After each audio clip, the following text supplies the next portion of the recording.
여러분 안녕하십니까? 반갑습니다. 오늘은 마라나다 성경연구 13번째 시간으로 무엇을 말할까 염려하지 말라, 이러한 주님의 말씀을 오늘 함께 살펴보도록 그렇게 하겠습니다. 주님은 마지막 때 성도들에게 이런 당부를 하셨습니다. 너희를 넘겨줄 때에 어떻게 또는 무엇을 말할까 염려하지 말라. 그때에 무슨 말할 것을 주시리니 말하는 이는 너희가 아니라 너희 속에서 말씀하시는 자, 곧 너희 아버지의 성령이시니라. 주님은 마지막 때에 종교 핍박이 일어나게 될 것이고, 많은 재림 신자들이 법정이나 또는 의회나 어떤 모임에 소환되어서 그들의 신앙에 대한 신문을 받게 될 것을 말씀하셨습니다.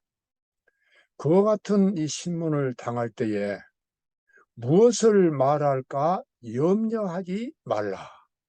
그때 성령께서 너희에게 적절한 말씀을 주시겠다고 하셨습니다. 이 말씀은 어떤 교리적인 어떤 지식을 위주로 말하는 것이 아니라 끊임없이 성령의 감동하심으로 생활 속에서 경험한 구원을 말하라고 하는 것이 주님의 뜻입니다. 성경적인 교리나 어떤 신학적인 이론으로는 그러한 소환 장소에서 별로 사람들에게 감동을 주지 못합니다. 자기가 경험한 하나님, 자기가 경험한 구원의 능력, 그리스도의 의, 믿음으로 말미암아 내가 어떻게 그리스도의 의를 경험하고 하나님의 말씀에 충실했는지, 하나님의 율법을 지킬 수 있는지를 그때 간증하게 될 것입니다. 바로 그것을 주님께서 당부하셨습니다. 앞으로 종교 핍박이 일어날 것에 대해서 성경과 예언의시는 아주 분명하게 말해줍니다.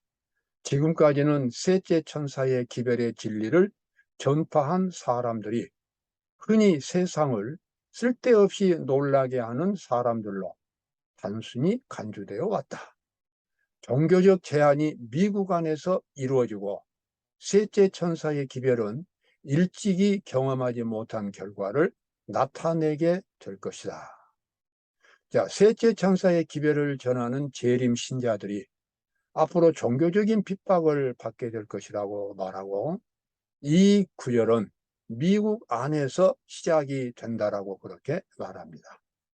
지금까지는 재림 신자들이 세상 사람들에게 어떤 충격을 주지 못했습니다. 세상 사람들이 관심을 갖지 않았습니다.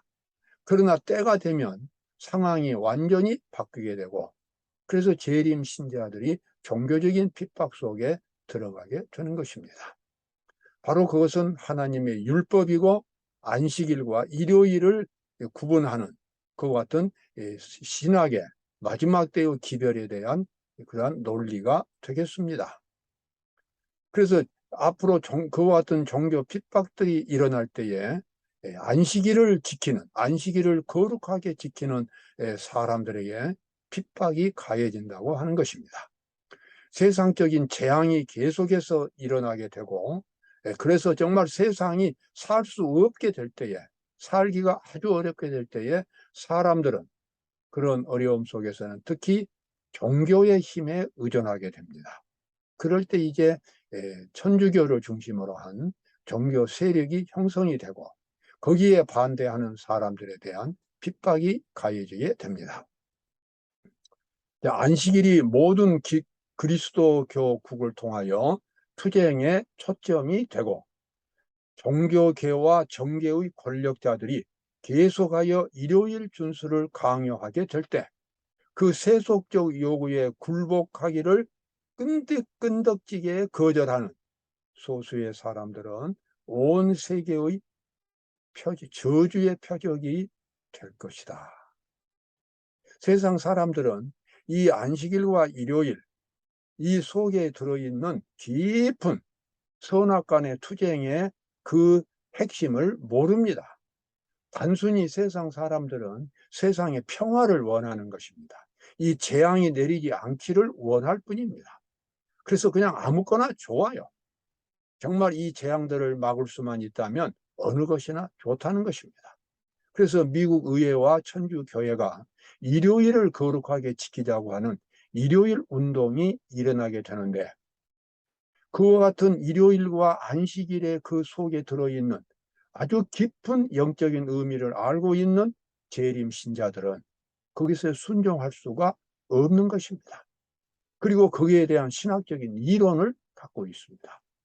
그렇게 됨으로써 그들은 세상 사람들에게 저주의 표적이 되게 됩니다. 미국의 지도자들이 사단의 정책대로 움직이면서 국가적인 배도를 저지를 때에 그들은 죄악의 사람의 가담하게 된다. 여기서 죄악의 사람은 중세 기독교가 타락했을 때 천주교회의 그와 같은 역사를 가리킵니다. 그때 개신교 미국은 교황권을 위해 우상을 만들고 그 국가적인 배도는 국가적인 파멸로 이어진다. 미국이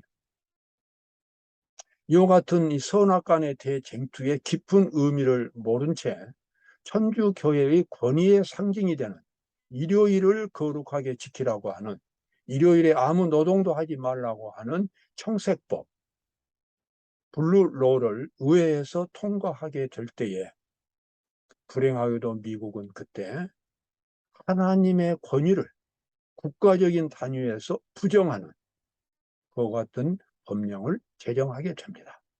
그리고 미국의 이와 같은 행동은 세계 모든 국가들이 따르게 됩니다. 그렇게 되면 수천 년 동안 하나님의 권위와 그 다음에 사탄의 권위는 바로 일요일인 것입니다. 왜냐하면 하나님의 권위가 안식일이기 때문에 그렇습니다. 하나님께서 최초의 천지를 창조하실 때에 안식일을 만드시면서 내가 내 안식일을 거룩하게 하여 그날을 복되게 하였느니라. 너희는 안식일을 기억하여 거룩히 지키라라고 선언하셨습니다. 따라서 안식일은 하나님의 명예와 하나님의 권위가 있는 날입니다. 그러나 하나님의 율법에 끊임없이 도전해온 사탄은 10계명의 네 번째 계명에 들어있는 안식일 계명을 그냥 평범한 주일로 바꿔버렸습니다. 그리고 안식일에 대한 기록을 기독교에서 사라지게 만들었습니다. 그것이 바로 중세 기독교의 타락의 원인이 되었고, 오늘날 수많은 기독교 단체들이 이 성경의 가장 깊은 구원의 이치, 하나님의 율법과 속죄, 하늘의 성소에 대한 깊은 그와 같은 기별을 그들이 깨닫지 못하는 이유가 여기에서부터 출발하게 되는 것입니다. 사탄은 자기의 권위로 일요일을 십계명 가운데 집어넣었습니다.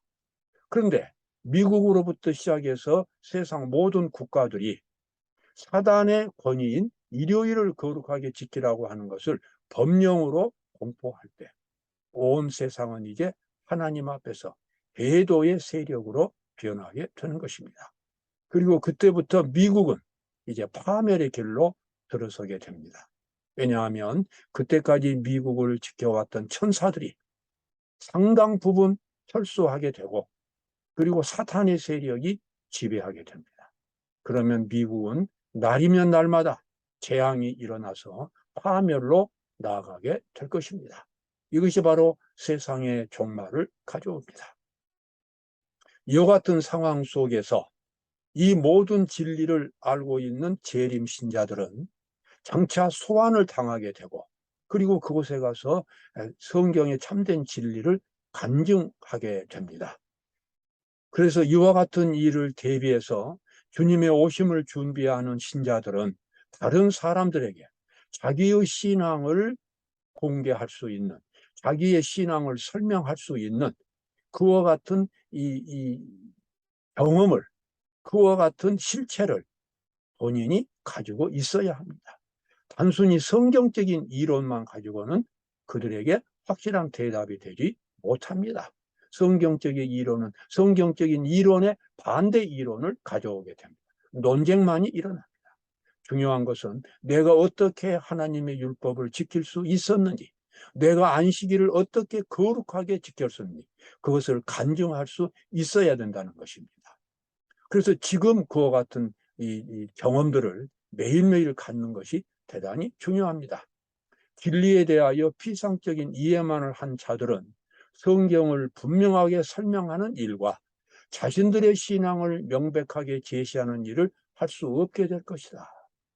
그들은 혼란에 빠질 것이며 부끄러움을 당하지 않을 그런 일꾼이 되지 못할 것이다.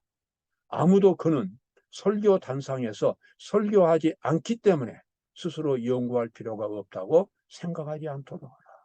여러분, 당연하지 않습니까? 그리스도인들에게 이 세상에서 가장 소중한 것은 하나님을 믿는 신앙입니다. 그 신앙을 통해서 영생을 얻게 되었습니다. 그렇다면 그 영생을 얻게 되는 자신의 신앙을 다른 사람들에게 아주 분명하게 제시할 수 있어야 합니다. 설명해 줄 수 있어야 합니다.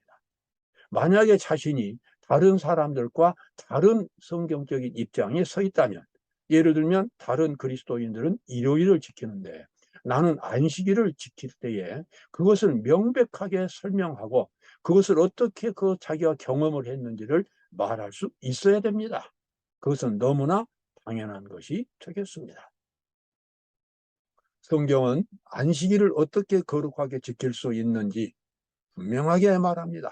히브리서 4장 11절에 보면 그러므로 우리가 저 안식에 들어가기를 힘쓸지니 이는 누구든지 저 순종치 아니하는 자의 본에 빠지지 않게 하려 합니다. 안식에 들어가기를 힘쓴다고 하는 것입니다.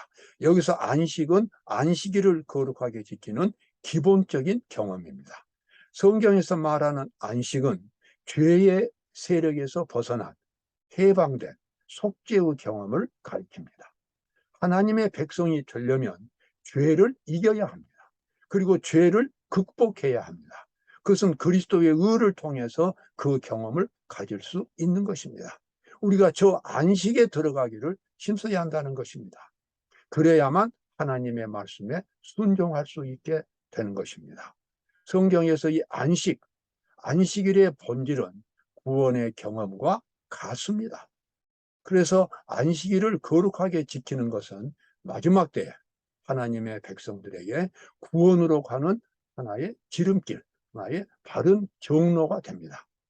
하나님의 말씀은 살았고 운동력이 있어 좌우의 날선 어떤 검보다도 예리하여 혼과 영과 및 관절과 골수를 찔러 쪼개기까지 하며 마음의 생각과 뜻을 감찰한다.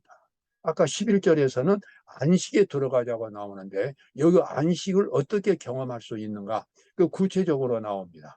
하나님의 말씀이 살아있어서 죄인의 혼과 영을 찔러 쪼갠다고 말합니다. 마치 정육점에서 그 사람이 칼을 가지고 이렇게 뼈를 이렇게 가르듯이, 뼈를 이렇게 저리듯이 이 죄인의 마음속에 성령의 검인 하나님의 말씀이 그 사람의 영혼을 샅샅이 다 해부하고 그것을 공개시키는 것입니다. 왜 그렇습니까? 그 속에 죄가 은밀하게 숨어 있기 때문에 그렇습니다. 그래서 자기의 마음을 하나님께 바친 사람은 하나님께 순종하면서 살겠다고 고백하고 하나님 앞에 헌신하면서 기도하는 사람은 그의 마음속에 하나님의 성령께서 성령의 검인 하나님의 말씀으로 그의 영혼을 해부해주는, 그의 영혼을 샅샅이 도려내주는 그와 같은 아픔의 경험을 갖게 됩니다. 거기서 그 사람은 자기가 얼마나 타락한 죄인인지, 얼마나 이기적인 사람인지, 하나님의 율법에 정말 맞지 않는 더러운 죄인인지를 깨닫게 되고 회개하면서 하나님 앞에 무릎을 꿇고 진심으로 하나님께 자신을 맡깁니다. 그리스도의 십자가의 보혈을 간구하게 됩니다. 그래서 그리스도의 십자가의 사랑의 능력이 그 사람의 모든 죄를 다 치료해주고 고쳐주는 것입니다.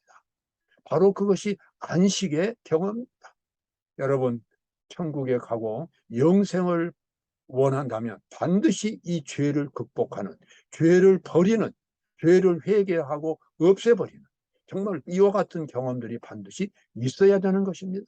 그저 믿으면 예수 천당식으로 그저 믿으면 간다고 하는 것은, 그것은 피상적인 지식에 불과한 것입니다. 믿는다고 하는 것은 내가 내 죄를 버리고 회개하는 것을 의미하고, 내 속에 들어있는 그러한 죄악들을 다 내가 이기는 것을, 그래서 죄의 지배에서 벗어나는 것을 의미하는 것이 되기 때문에 그렇습니다. 자, 그와 같은 경험을 할 때에 우리는 많은 실수들을 저지르게 됩니다. 죄를 안 짓겠다고 고백했고 또 죄를 짓고, 또 안 짓겠다고 하고 또 실수하고, 이런 일이 반복됩니다. 그래서 스가랴 3장에서는 여호와가 너를 책망하노라, 이는 불에서 꺼낸 그슬린 나무가 아니냐 하실 때에 여호수아가 더러운 옷을 입고 천사 앞에 섰는지라 내게 아름다운 옷을 입히리라 하시기로. 여러분, 이 성경적 이 계시는 아주 아름다운 계시입니다. 대제사장은, 여호수아는 그 당시 대제사장이었습니다. 백성들의 대표자였습니다. 그런데 그 사람이라 할지라도 더러운 옷을 입고 하나님 앞에 서 있습니다.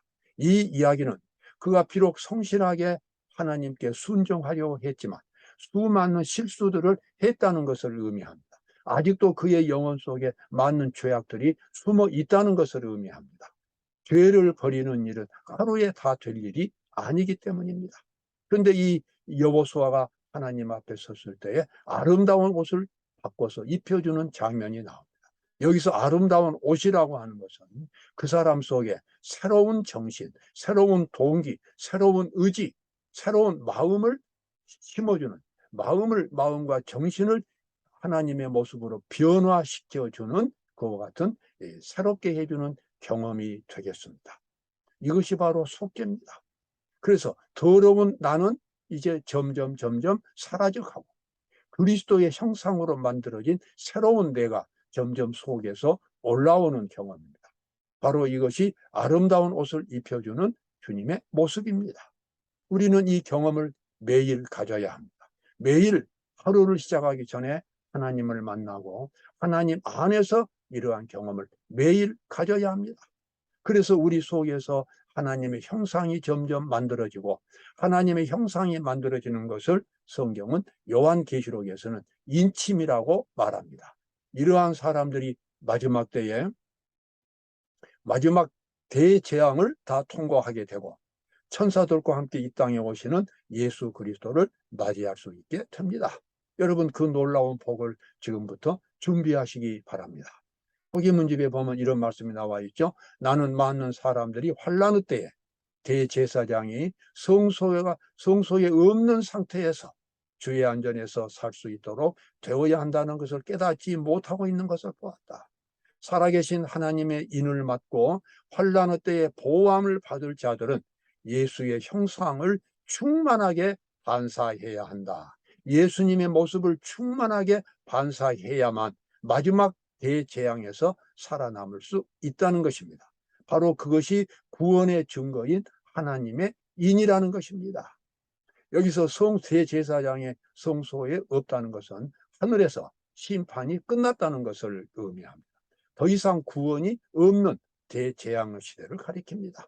그때 하나님의 백성으로 살아남기 위해서는 예수의 형상을 충만하게 반사해야 합니다.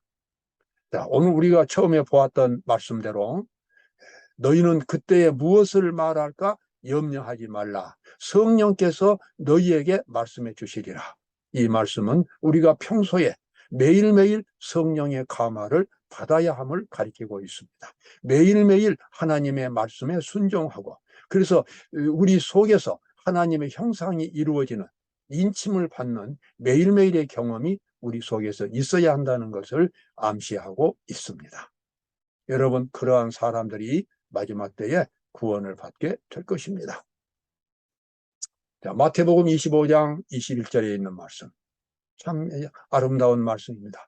그 주인이 이르되 잘하였도다 착하고 충성된 종아, 내가 작은 일에 충성하였음에 내가 많은 것으로 네게 맡기리니 내 주인의 즐거움에 참여할지어다. 작은 일에 충성했다고 이 주인이 칭찬을 합니다. 여러분, 우리의 모든 생활은 늘 작은 일들로 이루어집니다. 그러나 그 작은 모든 일들이 주님의 뜻대로 행할 때에, 주님의 의 가운데서 행할 때에, 주님을 생각하고 주님의 뜻대로 행할 때에, 그러한 모든 작은 일들은 우리의 품성을 하나님의 형상으로 만들어주는 모든 그와 같은 과정들이 될 것입니다. 품성을 형성하는 일에서, 구원을 받는 일에서 무시해도 좋은 작은 일은 없습니다. 오늘도 주님을 바라보면서 모든 시간 속에서 성실하게 그렇게 구원을 경험하는 그런